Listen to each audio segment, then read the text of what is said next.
Malam hari ini kita akan belajar dari firman Tuhan. Tema malam ini adalah berjaga 1 jam saja. Mari ucapkan sama-sama dengan suara yang keras. 2, 3. Berjaga 1 jam saja. Ya, saudara dikasih Tuhan, kita tahu bahwa kehidupan manusia ini diperhadapkan dengan pilihan demi pilihan dan juga dengan keputusan penting. Ya, kita sudah belajar di hari Minggu tentang pilihan terbaik, dan saya merasa bahwa ini momentum yang luar biasa yang Tuhan berikan buat kita sama-sama. Kita semua harus tahu dulu bahwa setiap hari, setiap saat kita dihadapkan dengan pilihan demi pilihan, dan kita harus membuat sebuah keputusan penting. Ya, kita tidak bisa main-main dengan hidup ini. Amin. Bilang sama-sama, saya tidak bisa main-main dengan hidup ini. 2, 3. Saya tidak bisa main-main dengan hidup ini. Karena apa? Karena setiap keputusan yang kita buat itu sangat menentukan masa depan kita. Yang sepakat bilang amin. Ya, Anda mau ikut Yesus, itu menentukan masa depan. Anda mau tinggalkan Yesus, itu menentukan masa depan saudara. Amin. Anda mau berdoa, itu menentukan masa depan saudara. Amin. Anda mau datang mesbah doa, itu menentukan masa depan saudara. Amin. Anda berdoa, Anda baca firman, Anda tidak baca firman, itu juga menentukan masa depan kita. Amin. Dan kita sudah belajar bersama-sama bagaimana Esau. Ya, Esau telah membuat sebuah pilihan yang gagal, bukan pilihan terbaik. Ya, dan akhirnya apa? Dia sendiri ketika saatnya berkat itu harusnya dia terima, tapi Alkitab mencatat dia ditolak untuk menerima berkat itu. Amin. Itu sebabnya mari belajar dalam hidup ini, kita belajar fokus lihat kepada kebenaran firman Tuhan. Kita belajar mengikut kehendak Tuhan, bukan ikut kehendak kita. Amin. Amin. Saya tahu memang secara daging memang mesbah doa. Aku doa aja di rumah sama. Sama apa beda kira-kira? Beda. Amin. Anda bisa berdoa di rumah, bisa enggak? Bisa. Tapi saya berkata, setiap perjuangan saudara, setiap upayamu untuk Anda datang buat Tuhan, bersekutu bersama-sama, itu Tuhan akan perhitungkan. Yang sepakat bilang amin. Tuhan itu enggak mau utang apapun sama kita. Amin. Oleh sebab itu, mari kita lihat bersama-sama. Kalau kita tahu bahwa kita enggak bisa main-main, ya karena setiap pilihan dan keputusan kita itu sangat menentukan masa depan kita. Sekarang pertanyaannya adalah, apa yang harus kita lakukan supaya kita enggak jatuh, supaya kita enggak gagal dalam membuat keputusan? Ya, jujur ya, kalau kita boleh jujur, di dunia ini banyak hal yang membuat kita bisa jatuh dan gagal. Orang berusaha untuk mempertahankan iman, tapi jujur mempertahankan iman itu tidak mudah. Amin. Tidak mudah. Ya, apa yang harus kita lakukan? Mari kita buka Alkitab kita sama-sama di dalam Matius pasal 26. Kita buka Alkitab kita sama-sama. Matius pasal yang ke-26, kita akan membaca ayat 40 sampai dengan ayat 41. Matius 26 ayat 40 sampai dengan ayat yang ke-41. Kalau Bapak Ibu Saudara sudah mendapatkan, mari kita akan baca bersama-sama dengan suara yang keras. Oke? Matius 26 ayat 40 sampai dengan ayat yang ke-41. Mari kita akan baca sama-sama. 2, 3. Setelah itu ia kembali kepada murid-muridnya itu dan mendapati mereka sedang tidur. Dan ia berkata kepada Petrus, "Tidakkah kamu sanggup berjaga-jaga 1 jam dengan aku? Berjaga-jagalah dan berdoalah supaya kamu jangan jatuh ke dalam pencobaan. Roh memang penurut, tetapi daging lemah." Amin. Saudara, ini firman yang disampaikan Tuhan Yesus kepada murid-murid. Pada waktu itu, ya, Tuhan Yesus sedang menghadapi satu momen di mana dia akan diserahkan. Dan ketika Tuhan Yesus akan diserahkan, Yesus akan ditangkap, Yesus akan disalibkan, Tuhan sudah memberitahu kepada murid-muridnya, kalian semua akan tergoncang imanmu. Tetapi Petrus berkata, tidak guru, sekalipun semuanya meninggalkan engkau, aku tidak akan pernah meninggalkan engkau. Nah ini kalau belum ada cobaan, belum ada tantangan, biasanya kita menyala-nyala ya. Betul ya? Itu manusiawi. Tapi Tuhan mengerti. Sebab itu, malam sebelum Tuhan Yesus ditangkap, Tuhan itu mengajak murid-muridnya untuk naik ke Taman Getsemani dan berdoa. Ketika Tuhan Yesus bersama dengan murid-muridnya naik ke atas bukit itu, seperti yang biasa dilakukannya. Tuhan Yesus biasa naik ke Taman Getsemani untuk berdoa. Dia membiarkan murid yang banyak itu tinggal di situ. Lalu dia cuma milih 3 orang murid yang paling dekat dengan dia.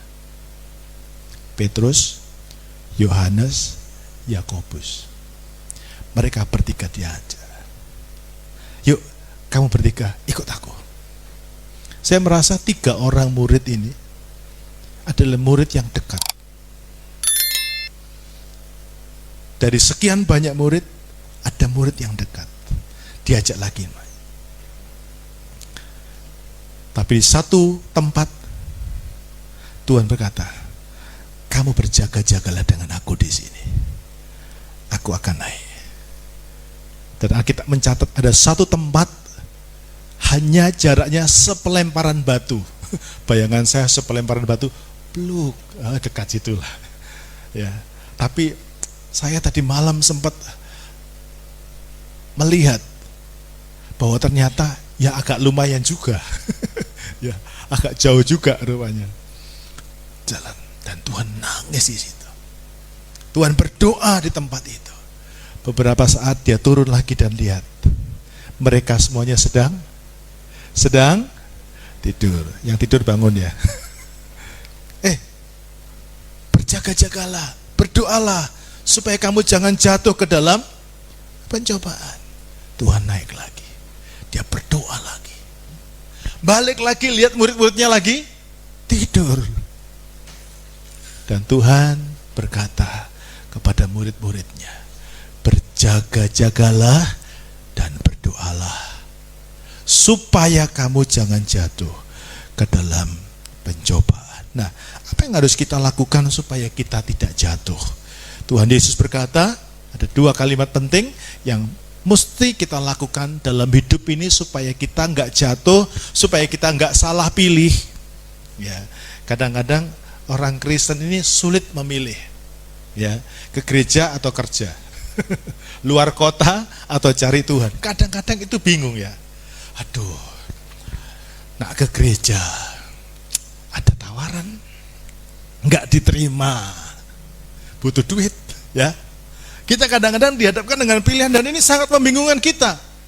Tapi firman Tuhan memberikan sebuah pengertian penting, sebuah keputusan penting yang harus kita buat supaya kita nggak salah pilih, supaya kita bisa bertindak dengan baik. Maka Tuhan berkata apa? Berjaga-jagalah dan berdoalah supaya kamu jangan jatuh ke dalam pencobaan. Nah, kadang masa sulit itu bisa terjadi dalam hidup kita. Ya, sebut saja ya, kita menyebutnya kita menghadapi peperangan. Ya, karena musuh itu biasanya nyerang kita tiba-tiba. Ya, kayak kita diserang dengan pandemi ini tiba-tiba atau direncanakan? Buat saudara, tiba-tiba. Betul ya? Anda sudah merancang, oh ini tiba-tiba pandemi. Tiba-tiba Anda tidak bisa kerja seperti biasanya. Ya, shock semuanya. Ada seorang bapak, dia berkata sama saya, Pak, aku sudah terlanjur pinjam. Saya lupa 100 juta atau 50 juta. Baru saja pinjam, Pak. Dan ternyata tiba-tiba pandemi. Ya. Lalu ya bersyukurnya masih ada kebijakan dari pemerintah. Bukan di closing, tapi kebijakannya adalah ditunda. Berarti tetap dia harus kerja. Ya, pandanglah ini sebagai masa sulit. Pandanglah ini sebagai sebuah peperangan. Pandanglah ini sebagai musuh yang sedang menyerang kita secara tiba-tiba. Nah, kadang-kadang kita tidak siap dengan keadaan ini. Kadang-kadang kita juga merasa bahwa kita ini nggak siap dengan situasi ini. Kadang juga kita merasa kita nggak siap, kita nggak sanggup menghadapi masalah yang seperti ini. Nah, biasanya kalau kita itu tidak siap, kita bisa jatuh. Betul tidak? Kalau saya lempar, lalu kita nggak siap, jatuh nggak? Jatuh. Ya, jatuh. Nah, kalau kita nggak siap, kita ini bisa jatuh. Nah, saya mencoba menyelidiki apa yang dikatakan Tuhan begini. Berjaga-jagalah dan berdoalah supaya kamu jangan jatuh ke dalam pencobaan. Kata jatuh itu artinya adalah kita gagal. Ya. Bagaimana supaya kita ini nggak gagal? Ya. Tuhan berkata, berjaga-jagalah, berdoalah supaya kita tidak gagal, tidak jatuh. Ya, kata jatuh yang kedua artinya supaya kita enggak terjebak. Karena pencobaan itu bicara tentang jebakan. Pencobaan bukan ujian. Sekali lagi saya ingin mengulang-ulang supaya saudara paham. Karena di dunia ini orang suka latah. Ya, menganggap pencobaan dan ujian itu hal yang sama, beda. Kalau ujian itu untuk kita naik tingkat, naik level. Tapi kalau cobaan, memang tujuannya adalah untuk menjatuhkan kita, untuk menjebak kita. Amin. Makanya Tuhan berkata, berjaga-jagalah dan berdoalah supaya kamu jangan jatuh, supaya kamu jangan gagal, supaya kamu jangan terjebak. Amin. Yang ketiga, kata jatuh itu artinya saudara terperangkap. Saya tadi sore tidak sengaja tapi pas gitu momentumnya. Saya melihat sebuah video, ada seorang yang membuat perangkap bagi crab, apa tuh crab tuh? Kepiting di kedalaman kurang lebih 80 kaki. Dalam sekali. Dan saya perhatikan ketika dia buat jebakan dia dibikin seperti apa ya, orang Jawa bilang itu kerangkeng, apa bahasa Indonesianya ya, kurungan gitu ya, dari besi gitu. Sangkar ya, sangkar sama juga Jawa tuh ya. Seperti sangkar besi gitu ya. Terus di bawahnya itu ada pintu dan tidak terlalu besar. Kemudian dia taruh makanan ada di situ, makanan kesukaannya binatang. Ya, tapi makanannya pun dikunci juga, dibikinkan rumah juga. Gitu. Saya perhatikan, saya penasaran, belum pernah tahu bagaimana caranya, belum pernah melihat kepiting makan bagaimana. Saking asiknya saya panggil jirin, lihat ini. Ini bagaimana kita bisa melihat dari dekat seekor kepiting. Kepiting, saya tadi bilang kepiting ya. Nah, kepiting itu makan. Tapi waktu orang ini bikin jebakan, pintunya sangat kecil. Tapi makanannya itu yang menjebak. Di lain video, ini satu hari saya nggak sengaja juga nonton video yang sama. Jadi ada sebuah kandang besar dari besi, terbuka dengan lebar, dan di samping kanan dan kirinya itu ditaburi sedikit makanan kesukaan babi. Dan rupanya di luar itu ada babi liar yang gede-gede begitu, yang susah ditangkap. Tapi di dalamnya itu ada makanan babi yang begitu banyak. Mereka semuanya nyari-nyari jalan. Wow. Dan menemukan jalan. Dibiarkan, kasih kebebasan makan sebanyak-banyaknya, makan sepuas-puasnya. Wow, mereka makan, wah rebutan. Teman-temannya juga seperti dia panggil temannya, datang makan. Tapi satu momen ketika semua binatang-binatang itu sudah masuk ke dalam perangkap. Lalu tukang bikin perangkap itu langsung tutup. Dier. Begitu ditutup, wah, dia kalang kabut semuanya, wah, nggak bisa keluar. Kira-kira pencobaan itu kayak begitu. Kita dijebak dengan makanan favorit kita. Kita dijebak dengan isu-isu yang paling kita butuhkan hari-hari ini. Mungkin kita merasa saya butuh uang. Mungkin saya merasa saya butuh rumah. Mungkin saya membutuhkan kenyamanan hidup. Saya butuh fasilitas. Saya butuh ini dan itu. Saya butuh pekerjaan dan lain sebagainya. Itu sengaja ditawarkan kepada kita, yang tujuannya adalah untuk menjadi perangkap dan jebakan bagi kita. Kita akan diperhadapkan dengan itu setiap hari. Bahkan mungkin hobi kita juga, kesenangan kita, kesukaan kita, bahkan mungkin juga dosa masa lalu kita. Ya, tujuannya adalah cuma satu, buat kita jatuh, supaya kita gagal menikmati berkat Tuhan, supaya kita terjebak dan kita nggak bisa menikmati semua berkat Tuhan. Tujuannya adalah membuat kita terperangkap, kita terkunci, ya, dan kita ketinggalan. Saya ingin ajak saudara hari-hari ini untuk tidak berpikir tentang berkat, ya. Pastikan level kita naik hari ini, amin. Kita nggak bicara berkat lagi, karena kalau saudara hidup sesuai dengan firman, saudara pasti diberkati Tuhan. Amin. Tapi yang kita mau pikirkan sekarang adalah bagaimana saudara tidak jatuh, bagaimana kita tidak gagal, kita tidak terjebak, kita tidak terperangkap. Saudara mesti ingat baik-baik, kita ini tidak hidup untuk ada di dunia ini selama-lamanya, tidak. Amin. Kita dirancang, dipersiapkan oleh Tuhan. Bahkan Yesus rela mati buat kita di atas kayu salib Golgota. Untuk apa, saudaraku? Supaya saudara yang harusnya engkau binasa dan tinggal di neraka, sudah dipindahkan statusmu. Engkau boleh menikmati kerajaan sorga. Amin.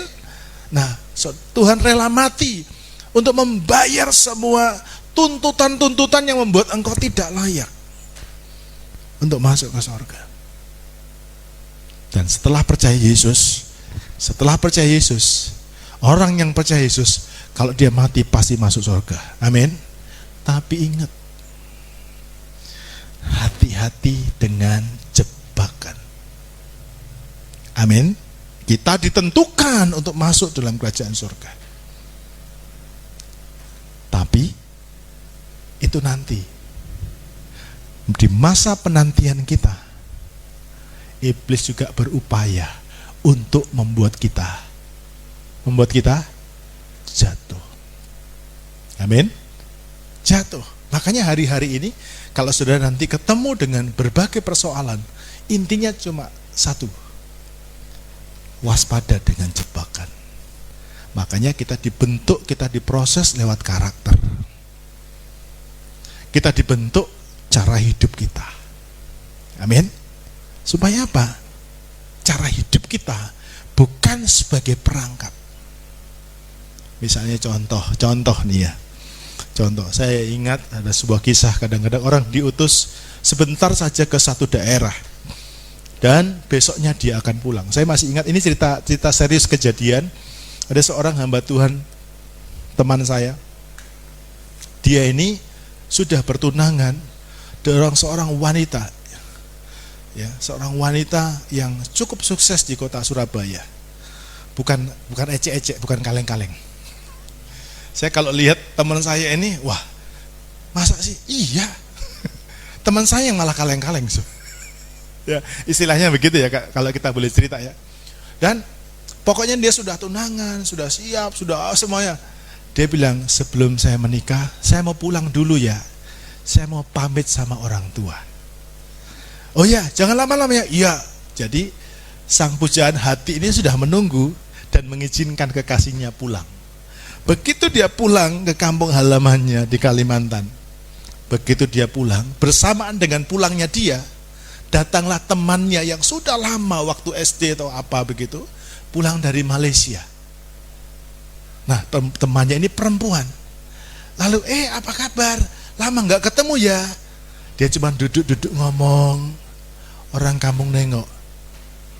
Orang lama dari Surabaya sama orang lama dari Malaysia duduk bersama. Diapakan? Dinikahkan. Harusnya dia akan menikah dan nasibnya akan berubah total karena dia menikah dengan seorang pengusaha wanita kaya raya di kota Surabaya. Dan kasihan sekali, dia harus menikah, kalau saya menyebutnya pernikahan jebakan, pernikahan perangkap. Harusnya dia akan menjadi pria hebat di Jawa. Harusnya dia mungkin akan jadi seseorang yang mungkin ya punya rumah bagus, punya usaha yang bagus. Tapi dia jatuh dan gagal. Jadi nggak kira-kira? Jadi pengusaha kaya nggak dia? Bisa naik level nggak dia? Saya gambarkan begini, kita sudah dipersiapkan untuk menikah dalam kemuliaan, namanya pernikahan dengan anak domba Allah. Kita dipersiapkan untuk tinggal dalam kerajaan sorga, dipersiapkan, ya. Lalu saudara, untuk sementara waktu diutus ke bumi, kayak kisah tadi kira-kira, bisa nangkep ya? Lalu ada jebakan tadi, dan Anda mulai tertarik dengan jebakan ini. Lalu tiba-tiba Anda terperangkap, Anda terjebak. Saya mau tanya, jadi nggak pernikahanmu? Nggak jadi. Itulah sebabnya kalau ada pengajaran yang berkata sekali selamat, tetap selamat. Enak ya. Lalu kita sembrono dengan hidup ini. Dan Anda semua tahu, ini firman yang diajarkan oleh Tuhan. Jangan sampai kita jatuh. Oke? Nah sekarang, apa yang harus kita lakukan supaya kita ini tidak jatuh? Nah, saya ulangi kembali, Tuhan Yesus berkata, kita harus berjaga-jaga dan berdoa. Tuhan Yesus berkata, berjaga-jagalah dan berdoalah supaya kamu jangan jatuh ke dalam pencobaan. Nah sekarang, apa artinya berjaga-jaga? Ya, berjaga-jaga itu artinya kita sadar. Bilang sama-sama, saya harus sadar. Kita butuh Tuhan. Amin. Saya harus sadar, saya butuh Tuhan. Bilang sama-sama, saya harus sadar, saya butuh Tuhan. Amin. Amin. Sadar sudah butuh Tuhan? Kalau Anda butuh Tuhan, apa yang Anda lakukan? Cari Tuhan. Amin. Mendekat sama Tuhan. Amin. Pastikan saudara setiap hari punya hubungan spesial dengan Tuhan. Kalau Anda butuh Tuhan, Anda akan cari Tuhan. Ya, saya satu hari kalau enggak ketemu istri, rasanya ada yang kurang.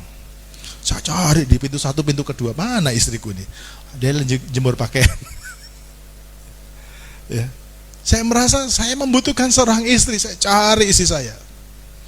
Sehingga waktu Ibu Gembala sakit, saya nangis sama Tuhan, Tuhan, jangan ambil dia. Jangan dulu Tuhan. Karena saya merasa saya butuh istri saya cari istri saya. Kalau sudah merasa butuh Tuhan, cari Tuhan. Amin. Gimana cara cari Tuhan? Ya, tentu saja dengan berdoa, baca firman. Amin. Cari Tuhan itu dengan baca firman, doa, mulai menyembah Tuhan. Kita harus sadar, saudaraku, berjaga-jaga itu artinya kita sadar bahwa kita ini butuh Tuhan. Arti kedua, berjaga-jaga itu artinya menaruh perhatian. Bilang sama-sama, menaruh perhatian. Orang yang berjaga-jaga itu memperhatikan, menaruh perhatian. Seperti seorang yang lagi jaga keamanan. Wah, berjaga-jaga. Dia memperhatikan. Kalau meleng, selesai. Nah sama dengan hidup ini. Kalau Tuhan suruh kita berjaga-jaga, itu artinya Tuhan suruh menaruh perhatian pada kehidupan rohani. Perhatikan kehidupan rohmu, saudara. Amin. Kehidupan jasmani ini sementara. Bilang sama-sama, kehidupan jasmani ini sementara. Tapi kehidupan roh itu kekal. Amin. Ketika engkau punya kehidupan roh, nanti tubuhmu ini akan diubah dalam tubuh kemuliaan. Amin. Amin. Ketika saudara fokusnya kepada yang lahiriah, maka engkau tidak mendapatkan yang rohani, yang roh nggak dapat. Yuk kita fokus kepada yang namanya roh. Ya, saya ingin beritahu sama saudara, roh ini akan bekerja lebih dulu sebelum jasmani. Nah, kita selalu berpikir semua itu dari jasmani. Kalau jasmaninya sudah cukup, Pak, nanti rohnya akan ngikut. Enggak bisa. Makanya Tuhan Yesus ketika berdoa, dia mengajari begini, apa yang kamu ikat di bumi terikat di sorga. Dan Yohanes, dalam Injil Yohanes dikatakan begini, yang di sorga, yang rohani itu lebih mulia. Jadi artinya begini, sebelum segala sesuatu terjadi di sini, itu terjadi dulu di sorga, di alam roh. Ya, makanya sudah Tuhan berkati. Apa ketika sudah berdoa berkati, lalu berkat ada di rumah saudara? Belum. Proses di mana? Di alam roh. Amin.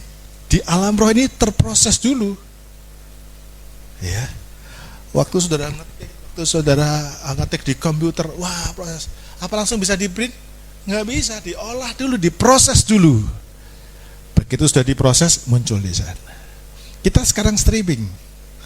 Ya, tapi saudara yang mengikuti lewat streaming itu nggak bareng dengan kita di sini, nggak. Ada delay ya, Pak ya. Ada delay. Artinya apa? Yang di dalam roh itu ada proses, di dalam roh itu ada proses. Baru terjadi yang ada di sana. Jadi gambarannya kita ini kayak ada di roh. Ya, yang di sono, yang lagi nonton di streaming ini, itu di buminya. Jadi proses dulu di sini, baru muncul. Sebelum saya menggaruk kepala saya, gatal lirek gitu ya. Itu ada proses di otak saya. Gatal. Tangan kiri, garuk. Gitu ya. Jadi sebelum Anda melihat tangan saya garuk-garuk, ini di sini saya sudah muncul nih. Perintahkan tangan kiri, garuk-garuk. Nah, gitu ya. Diproses dulu sampai di sini bisa nangkep ya. Jadi jangan terkecoh, kita membalik. Cari dulu jasmani, baru nanti yang rohani baru kita menyusul. Keliru, saudara. Makanya itu sebabnya kita selalu mengalami kegagalan demi kegagalan. Kita bekerja, kita berusaha, tapi hasilnya nol. Karena Anda bekerja mengandalkan daging. Ini yang membuat anaknya Imam Harun mati. Siapa namanya? Nadab dan Abihu. Mereka disuruh membawa dupa untuk menyalakan semua yang ada di kemah tabernakel. Dan Tuhan sudah kasih perintah, jangan bawa api asing. Api asing itu gini, jangan melayani, jangan hidup yang orientasinya adalah dari daging. Dia menyalakan dupa, menyalakan korban bakaran itu dengan api, tapi api korek. Sedangkan di ruangan kudus itu yang menyala mulai dari pelita dan semuanya itu bukan api dari korek, api daripada Roh Kudus. Dan Abihu bilang gini, kelamaan. Aku doa dulu Tuhan, nyatakan. Jadi Anda bisa bayangkan, selama bangsa Israel menggunakan tinggal di kemah tabernakel itu ada, imam-imam itu melayani, semua lampu, semua pelita, itu semua bukan berasal dari api korek. Kalau zaman dulu pakai apa ya? Kayu, batu sampai keluar api, bukan. Jadi tidak boleh itu diambil dari korek. Ini gambaran tentang kehidupan kita. Makanya saudaraku, yang disebut dengan berjaga-jagalah, yuk kita balik kembali rubah cara hidup kita. Yuk kita menaruh perhatian kita pada kehidupan rohani. Amin. Roh kita ini penting. Jadi saya membayangkan kehidupan bangsa Israel menjadi teladan bagi kita. Mereka itu bisa menyalakan pelita untuk menerangi ruangan suci, dan itu bukan berasal dari korek, bukan api dunia, tapi api Roh Kudus. Anda bisa bayangkan, kalau api itu bisa ada di sana, berarti api itu bisa ada di rumah saudara. Amin. Itu bicara tentang Tuhan bisa buat apapun. Waktu saya melihat, kok bisa ya mereka menyalakan lampu itu dengan api. Makanya dikatakan api itu nggak boleh padam. Kalau padam lama prosesnya, doa lagi Tuhan tolong. Nggak boleh padam, mesti dijaga. Bagaimana cara menjaganya? Kalau ada seperti orang bikin apa di kampung bikin tungku itu ya, supaya nggak mati diapakan? Dibuang apanya? Abunya. Ya, abu itu bicara tentang daging kita yang sudah yang terbakar itu. Daging-daging kita yang lama, kehidupan lama kita buang. Karena itu bisa memadamkan api roh yang bekerja dalam hidup kita. Jadi saya melihat api itu, luar biasa ya. Bicara tentang kehidupan bangsa Israel, itu bicara tentang hidup oleh mukjizat. Katakan amin. Saya membayangkan kalau saudara hidup berjalan dengan Roh Kudus, saudara butuh uang, Tuhan menyertai saudara dengan mukjizat. Amin. Mungkin bisnismu beberapa waktu ini sedikit terhambat, tapi kalau engkau hidup oleh karena Roh Kudus, berkatmu tidak terhambat karena pandemi. Tuhan bisa buat mukjizat. Karena itu, mari kita lihat. Kita harus menaruh perhatian pada kehidupan rohani. Kalau Anda sudah memutuskan untuk bertumbuh bersama-sama dengan kita di Alpha Center, ayo rubah konsepnya. Ikut Tuhan, harus baca Alkitab setiap hari. Amin. Bukan hanya baca, yang penting saya sudah bagikan renungan. Tapi Anda mulai temukan untuk roh saudara. Dapat sesuatu, bagikan, hidupi. Amin. Bagikan, hidupi, alami, dan harus menjadi bagian dari hidup saudara. Karena yang rohani ini akan menentukan jasmanimu. Makanya saya percaya begini, kalau saudara punya kehidupan rohani baik, mustahil jasmanimu tidak baik. Saya ulangi ya, kalau kehidupan rohanimu baik, itu mustahil jasmanimu itu tidak baik. Mustahil. Kalau rohmu baik, jasmanimu pasti baik. Nah, kalau jasmanimu tidak baik, engkau merasa sudah melakukan hal yang rohani, saudara mesti koreksi. Jangan-jangan rohaninya pura-pura. Ya, ngerti ya? Kelihatannya rohani, ternyata kita enggak rohani. Jadi kita enggak usah menghakimi orang lain, saudara boleh koreksi diri masing-masing. Kalau aku sudah melakukan, bagiku sudah rohani, tapi kok buahnya enggak ada, saudara cek balik, perbaiki. Berarti ada yang salah dalam kehidupan rohku. Saya tadi sore nganter Glenda ke rumahnya Daud. Waktu di sana saya melihat ada tempat ibadah yang dibangun. Dan tempat ibadah itu dibangun dengan posisi yang harus menuruti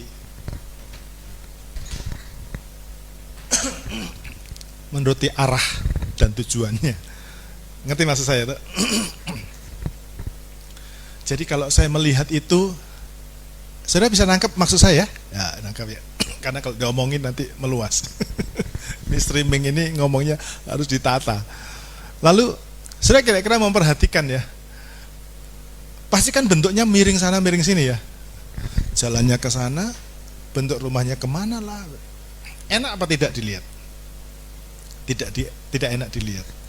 Tapi saya menemukan sesuatu yang lain. Minta maaf, izinkan saya minum sendiri. Kalau mau minum rame-rame silahkan, mau pakai piring mana.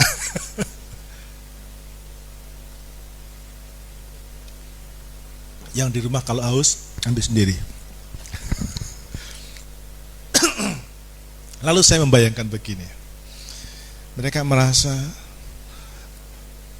menjadi sah kalau berdoa, kalau arahnya ke sana. Ya, kalau enggak ke sana gimana? Kalau arahnya enggak ke sana, sah apa enggak? Enggak sah. Jadi saya berpikir gini, inilah orang model, orang Kristen. Kalau kita hanya menyembah Tuhan pakai pola. Menyembah Tuhan itu fokusnya kepada Tuhan. Amin. Tuhannya ada di mana? Hanya ada di sebelah sana? Tuhan ada di mana-mana. Amin. Makanya saya, kadang-kadang ada orang Kristen yang kasihan sekali, dia merasa akan ketemu Tuhan kalau arahnya ke sana. Ini artinya menyembah Tuhan pakai daging. Kalau kita menyembah Tuhan yang adalah roh, Tuhan itu akan kita sembah dengan segenap hati. Ya, kalau di perjanjian lama ada namanya pakai dupa, pakai kemenyan, ya, dan lain sebagainya. Itu cuman polanya. Esensinya bukan itu. Ya. Tuhan berkata, Tuhan disenangkan ketika melihat ada dupa yang berbau harum. Lalu saudara pulang, saya cari kemenyan. Saya mau bakar kemenyan. Yang datang bukan Tuhan, tapi hantu. Ya kan? Karena Anda keliru, karena Anda menyembah dengan daging. Nah, kalau begitu apa yang menyenangkan hati Tuhan? Bukan asapnya kemenyan, tapi dagingmu yang dibakar. Saudara harusnya marah, tapi sudah memutuskan tidak marah. Oh, itu sakit enggak? Sakit. Nah, sakitnya saudara itu nyenangin hati Tuhan. Karena engkau bisa memotong, engkau bisa menyunat dagingmu. Saudara diajak sama si A, enggak mau. Tapi sebenarnya enggak mau nih, jengkel sama dia. Tapi Anda rem, aku harus rem dagingku. Nah, ini loh yang disebut dengan dupa yang berbau harum. Waktu sudah bisa menaklukkan daging saudara, sudah bisa menaklukkan kesombongan saudara, sudah bisa membuat diri saudara tunduk di dalam kehendak Tuhan, itulah yang berbau harum. Nah, itu dimulai dari kehidupan yang memperhatikan kehidupan roh, menaruh perhatian pada kehidupan roh. Saya ulangi, Anda mungkin sudah baca Alkitab, Anda mungkin sudah berdoa setiap hari, tapi kalau buahnya belum nampak, cek balik. Anda menyembah dalam roh atau menyembah dalam daging. Sebab itu Yohanes pasal 4 berkata, saatnya akan tiba, para penyembah itu akan menyembah Dia dalam roh dan kebenaran. Agak lucu kita menyembah, tapi di sini ada jengkel, sakit hati, marah, ya kan? Ada yang bisa menyembah begitu? Ada. Orang Farisi, ya, betul ya? Orang Farisi dan ahli-ahli Taurat menyembah dengan jengkel, sakit hati, benci sama Yesus. Ya, kalau saudara memperhatikan kehidupan rohani, berarti engkau tata. Ada enggak ya waktu engkau menyembah, aku jengkel sama siapa ya? Sakit hati sama Pak Kris, sakit hati sama Anto, sebut satu-satu.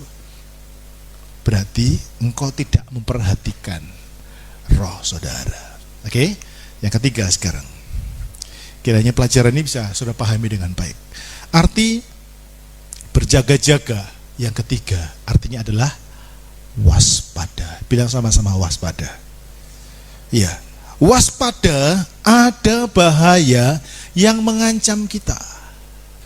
Saudara, kita mau sadar setiap hari ada bahaya yang ngancam. Amin. Tiap hari ada bahaya yang bisa membuat saudara itu jatuh.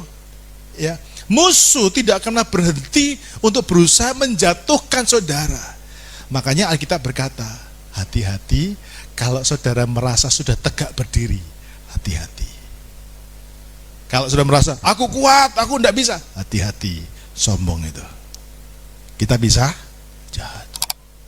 Kita harus terus waspada bahwa ada bahaya yang bisa ngancam kita. Oleh karena itu, setelah kita mengerti apa arti dari berjaga-jaga, sadar kita butuh Tuhan, kita menaruh perhatian pada kehidupan rohani, dan waspada ada bahaya yang terus mengancam kita, ya, maka yang kedua, selain berjaga-jaga, Tuhan berkata berdoa. Kadang-kadang saudaraku, yang menjatuhkan kita itu apa? Teman. Ya, ada teman, apalagi kita berteman dengan orang-orang yang di luar Tuhan. Apalagi kita punya teman yang cuma Kristen, tapi dia tidak punya pengenalan akan Tuhan. Banyak tidak kira-kira? Banyak ya? Kristen, Kristen, aku juga Kristen. Kristen. Ya, Kristen tok, saudaraku ya, enggak ada gunanya. Amin. Nggak ada gunanya. Kita butuh menjadi bukan Kristen, tapi orang yang hidup menuruti jalan Tuhan. Nah, teman-teman ini kadang-kadang pelan. Ayolah saya Bu ya. Ayolah kita. Ya. Bahaya teman. Ya. Maksud saya gini, orang-orang yang di luar, saudara mesti mengerti kapasitas kekuatan roh saudara. Saya mengerti. Saya mulai menyadari juga posisi saya. Dulu ada teman-teman saya yang suka jalan-jalan. Ayo kita makan. Enak sih ditraktir. Tapi saudara tahu makannya jam berapa? Jam 9, setengah 10 malam, jam 11 malam. Bayangin, orang sudah tidur ditelepon. Sinilah. Di mana? Bubur ikan. Ya, dulu ada bubur ikan di jalan apa itu? Itu loh, dekat lurusannya Harum Manis itu jalan apa ya? Agus Salim ya, yang mau ke Metanoia itu. Nah, jadi ada bubur ikan enak situ. Jam setengah 10 ditelepon. Sinilah, makan bubur ikan. Pertama, oke sekali. Sinilah, 2 kali. Sinilah, wah tiap hari ini. Dan sudah tahu di sana, ketawa, aduh. Kadang sampai jam 12, kadang sampai warungnya tutup kita diusir. Ya. Terus efek rohnya apa? Bangun kesiangan. Lalu jam 12 tidur. Ya kan? Jadi akhirnya saya mulai waspada. Ya, mulai izin. Mohon izin enggak bisa ikut ya. Kau takut istri katanya. Bukan takut istri, saya waspada. Ya, oke, yang terakhir ya. Oke, apa yang harus kita lakukan supaya kita tidak jatuh? Tuhan Yesus berkata, berjaga-jaga dan berdoa. Nah, artinya berdoa sekarang. Ya, berdoa itu membangun hubungan intim dengan Tuhan. Ya, berdoa itu membangun hubungan intim. Kalau doa adalah nafas hidup orang percaya. Kayaknya nafas hidup orang percaya. Apa itu? Tapi simpelnya saja, saya ingin tunjukkan kepada saudara. Doa itu adalah saudara berhubungan intim dengan Tuhan, yang artinya adalah saudara mempersilahkan Tuhan membuahi. Mempersilahkan Tuhan memberkati semua yang ada padamu. Amin. Kalau Anda baca kitab Kejadian, saya baca kitab Kejadian pasal 1. Tuhan menciptakan langit dan bumi. Tuhan menciptakan cakrawala. Ya, saudara perhatikan nanti PR di rumah, pulang mesbah doa, baca Kejadian pasal 1. Tuhan menciptakan ikan-ikan di laut, burung-burung di udara. Terakhir dia katakan, Tuhan melihat semuanya itu sungguh amat baik. Lalu Tuhan memberkati. Gitu. Ada kalimat itu mesti. Tuhan melihat sungguh amat baik. Ya. Lalu setelah menciptakan segala sesuatu, hari ke-6, hari ke-7, Tuhan memberkati hari ke-7. Ya. Tuhan memberkati. Jadi Bapak Ibu Saudaraku, doa itu artinya begini. Engkau sudah bekerja, engkau sudah lakukan segala sesuatu dan engkau merasa, aduh Tuhan, masih kurang dari sempurna ini. Kau berdoa dan berkata, Tuhan, silakan Tuhan buahi. Doa itu hubungan intim. Seperti suami dan istri berhubungan intim. Suami membuahi semua benih yang ada pada istrinya. Sehingga suatu saat dia akan lihat istrinya akan mengandung dan melahirkan anak-anak. Demikian juga ketika kita berdoa, kita sedang mempersilahkan Tuhan buahi semua yang ada padaku. Amin. Usahaku dibuahi, keluargaku diberkati. Amin. Mungkin sudah merasa, rasanya ini kurang. Sudah mungkin dapatnya nggak banyak dari apa yang Anda kerjakan. Kau bilang sama Tuhan, Tuhan, aku hari ini cuma dapat sekian Tuhan. Silakan Tuhan berkati. Kadang-kadang kita kalau dapat sesuatu, berapa? Kita nggak hitung, cuman ada catatan doang. Mestinya kita bukan cuma catat, tapi kita bawa itu kepada Tuhan. Kita ngomong sama Tuhan, Tuhan, ini sebenarnya kurang sebenarnya. Tapi aku mempersilahkan Tuhan buahi, Tuhan berkati. Dan saudara akan lihat apa yang kau bawa kepada Tuhan tiap hari dibuahi, diberkati oleh Tuhan. Amin. Sehingga apapun yang ada padamu pasti diberkati oleh Tuhan dengan luar biasa. Amin, saudaraku. Kiranya materi hari ini jadi berkat buat kita semuanya. Nah, pertanyaannya berapa lama kita berdoa? Tuhan cuma bilang berapa lama? 1 jam saja. Matius 26 ayat yang ke-40b berkata, dan ia berkata kepada Petrus, dia berkata, tidakkah kamu sanggup berjaga-jaga berapa lama? 1 jam. Amin. Amin. Amin. Berapa lama? Jam. Yuk, saya ingin ajak saudara, boleh bangun doa di rumah 1 jam.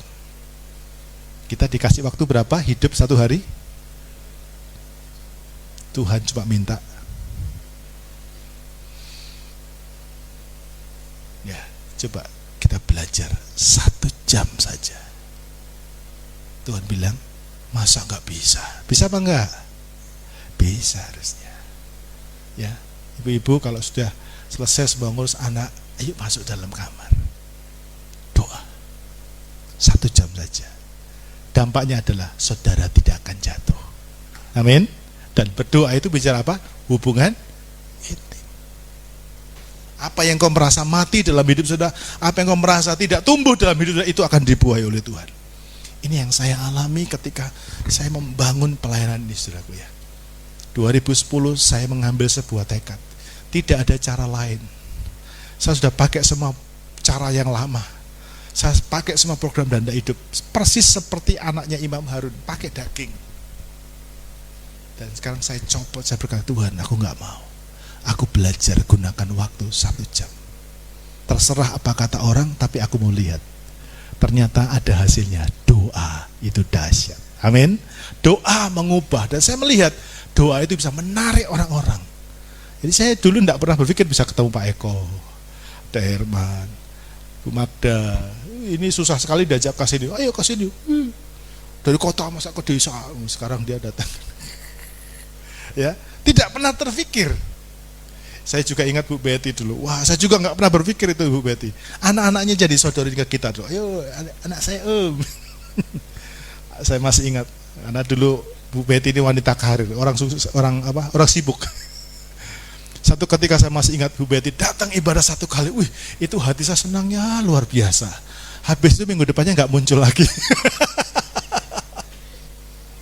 Tapi jujur saya berkata, dulu saya juga melayani tidak dengan roh, tapi dengan daging.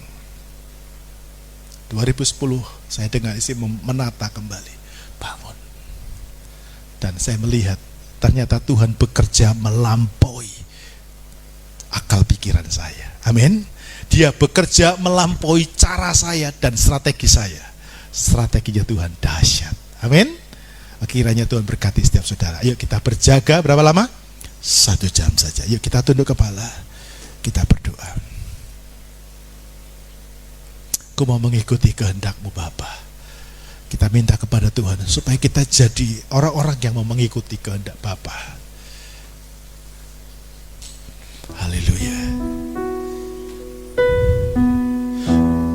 Ku mau mengikuti kehendak-Mu ya Bapa. Ku mau selalu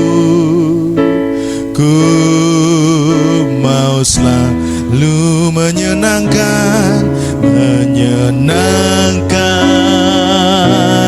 hati. Mari dengan segenap hati berkata, ku mau mengikuti, ku mau mengikuti kehendak-Mu ya Bapa. Ku mau selalu menyenangkan, haleluya, hati-Mu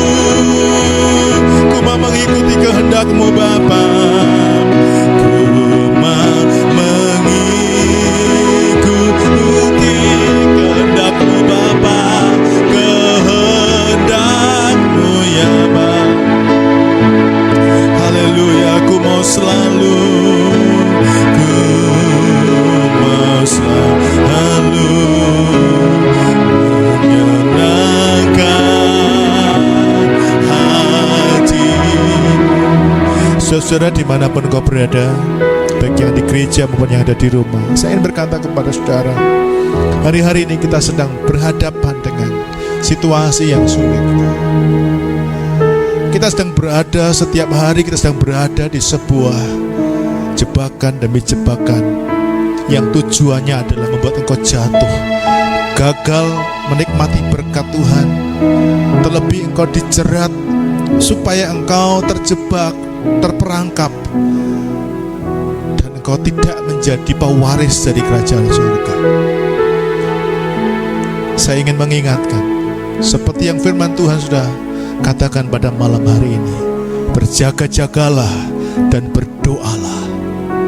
1 jam saja. Mulai perhatikan, mulai sadari kita butuh Tuhan. Kita berdoa karena kita butuh Tuhan. Amin. Kita mesti sadar bahwa kita membutuhkan Tuhan. Kita harus menaruh perhatian kepada perkara-perkara rohani. Apa yang kau lihat dengan mata jasmanimu itu menjadi indikator hubunganmu dengan Tuhan. Seperti lampu ini bisa menyala karena cahayanya itu menjadi indikator bagi kita bahwa lampu ini terhubung dengan aliran listrik. Kalau saudara dan saya hari-hari ini ada sesuatu yang tidak mengalir dalam hidupmu, usahamu tidak maju, berkatmu terhambat, rumahmu tidak terberkati, itu menjadi indikator apakah engkau sedang terkoneksi dengan Tuhan ataukah engkau sedang jauh dari Tuhan. Sebab itu perhatikan, mari taruh perhatianmu pada perkara rohani. Ketiga, waspada. Ada bahaya terus mengancam, menggerogoti saudara. Engkau gak punya waktu untuk cari Tuhan. Engkau diliputi dengan kejengkelan, sakit hati, malas untuk melayani. Engkau terganjal dengan satu dan lain hal. Hati-hati.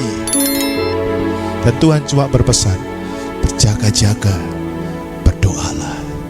Luangkan waktu untuk berdoa. Kalau engkau berdoa, engkau bisa melewati semua rintangan itu, dan engkau pasti akan menang. Kunci dari pelajarannya adalah Tuhan rindu semua saudara yang berkesempatan mendengar firman Tuhan ini. Engkau akan mengalami seluruh kehidupan di dalam janji Tuhan. Amin. Kau pasti diberkati, kau pasti berhasil. Kau akan bisa mengecap kebaikan Tuhan, bukan hanya nanti di sorga, tapi di atas muka bumi ini. Semua yang kau punya akan diberkati Tuhan secara ajaib. Yang percaya katakan amin dan berikan tepuk tangan yang paling meriah bagi nama Tuhan. Kami berdoa bagi semua kami yang berkesempatan untuk menerima pelajaran ini. Tuhan akan berkati hidup kami. Kami akan komitmen untuk kami berjaga-jaga 1 jam saja setiap hari, supaya kami melihat perkara ajaib terjadi di hidup kami. Kami disadarkan bahwa kami butuh Tuhan. Kami menaruh perhatian kepada perkara rohani, dan kami bisa waspada akan bahaya yang mengancam kami, dan kami tidak akan jatuh. Sebab kami tahu Tuhan yang pegang kami, Tuhan yang jaga kami, Tuhan yang lindungi kami, Tuhan yang berkati kami. Doa kami buat semua keluarga Alpha Center dimanapun mereka berada, kami berdoa mereka semuanya dijaga, dilindungi oleh Tuhan secara ajaib. Yang sedang dalam pergumulan, Tuhan akan menopang mereka, berikan kemenangan. Beberapa saudara yang masih sakit, kami berdoa Tuhan Engkau jamah. Saudara Renaldi yang sedang sakit, kami berdoa dalam nama Tuhan Yesus Kristus, Tuhan akan menjamah dan menyembuhkannya, pulihkan kesehatannya, bahkan seisi rumahnya dilindungi, disembuhkan secara ajaib oleh Tuhan. Terima kasih Tuhan. Dan beberapa saudara yang lain yang sedang dalam pergumulan, kami minta Engkau campur tangan dan memberkati. Terima kasih Tuhan untuk kebersamaan kami malam hari ini, dan sebentar lagi kami akan sama-sama pulang, tinggalkan tempat ini dan menuju rumah kami masing-masing. Kami tandahkan tangan kami ke sorga dan minta Tuhan memberkati kami. Berkati semua kami Tuhan, dengan berkat yang Kau siapkan dan sediakan bagi kami. Kami percaya kami akan hidup sebagai orang-orang yang diberkati Tuhan. Kami akan diberkati sebagaimana janji Tuhan kepada Abraham, Ishak dan Israel, menjadi bagian kami di dalam nama Tuhan Yesus. Tuhan berkati rumah tangga dan pernikahan kami. Tuhan berkati anak-anak kami. Tuhan berkati sekolah kuliah kami. Tuhan berkati sekolah kuliah anak-anak kami. Tuhan berkati usaha pekerjaan, pelayanan kami, bahkan apapun yang kami punya diberkati Tuhan secara ajaib. Dan kami terima berkat Tuhan di dalam nama Tuhan Yesus Kristus. Haleluya. Sama-sama katakan amin. Tuhan berkati. Selamat malam dan sampai jumpa. Shalom.